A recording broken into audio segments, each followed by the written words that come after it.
Mr. Speaker, the tool identified in the Allen inquiry involves activist groups litigating organizations to tie up their assets. This tactic is called Lawfare.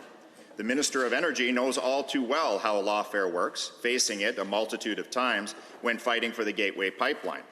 A pipeline, Mr. Speaker, that, if operational today, would help displace Russian oil that is currently being used to fund Putin's war on Ukraine. To the Minister of Energy, are we seeing Lawfare play out against the energy sector in an effort to distract companies from their core business by tying up their assets? The Honourable the Minister of Energy. Well, Mr. Speaker, what these types of activist campaigns have done is to make it difficult to grow energy production here, and it made it almost impossible to build infrastructure to get our resources to market. Their goal is to lock our resources in the ground, which allows places like Russia to get more out of the ground there. Energy resources account for approximately 43% of the Russians' economy, and it's being used to fund their war. While places like Canada have been unfairly targeted by environmental activism, does anybody think, even for 1 minute, that state-owned companies like Russian companies like Gazprom and Rosneft... The Honourable Member for Airdrie Cochrane. Thank you, Mr. Speaker, and thank you, Minister. Given Lawfare has become commonplace amongst activists, and given these frivolous anti-Alberta pursuits will continue from far-left organizations like Greenpeace and Extinction Rebellion, and given this damages the livelihoods of hard-working Alberta families and entrepreneurs, to the Minister of Energy, is there any regulation or legislation that your department could consider to discourage activists and support companies who find themselves a victim of this tactic?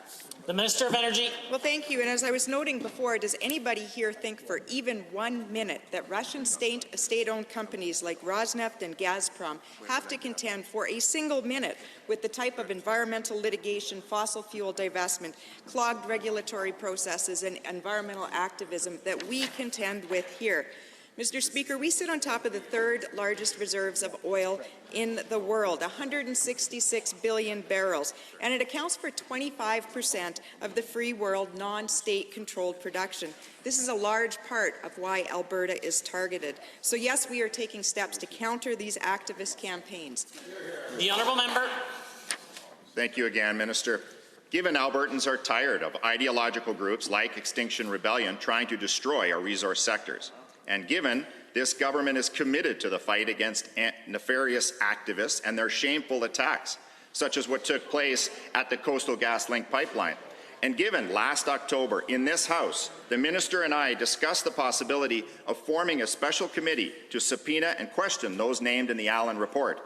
To the Minister, will you commit today to an investigative committee of the Legislature to continue the work that Steve Allen began? Good question. The Honourable the Minister of Energy. Thank you, Mr. Speaker. What we now know is that what happens when we can't get our resources to market, it means that other jurisdictions like Russia are able to leverage this dysfunction in Canada. Every barrel of oil left in the ground here is taken out of the ground in some place like Russia, and I can hear the NDP cheering on Russian energy production right now, and that's shameful, because that's not only a transfer of production to places like Russia, it's a transfer of wealth, and it's a transfer of GHG emissions. So, Mr. Speaker, we will always continue ways to fight this, and yes, there is merit in another...